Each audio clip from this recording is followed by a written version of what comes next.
صلی اللہ علیہ وآلہ وسلم نے فرمایا، اللہ تعالیٰ جس کے ساتھ خیر و بھلائی کرنا چاہتا ہے اسے بیماری کی تکلیف اور دیگر مصیبتوں میں مبتلا کر دیتا ہے۔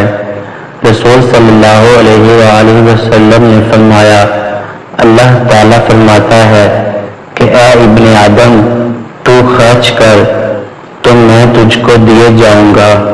رسول صلی اللہ علیہ وآلہ وسلم نے فرمایا، صدقہ رب کے غصے کو بجھا دیتا ہے اور بری موت سے بچاتا ہے۔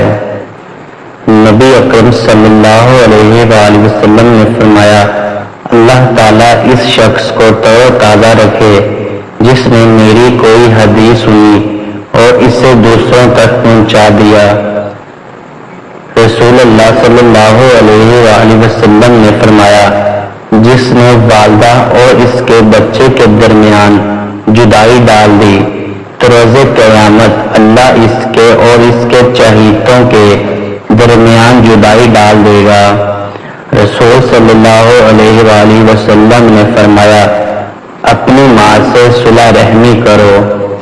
رسول صلی اللہ علیہ وآلہ وسلم نے فرمایا، 3 دعائیں ضرور قبول ہوتی ہیں، ان کی قبولیت میں کوئی شک نہیں، باپ کی دعا، مسافر کی دعا، مظلوم کی دعا۔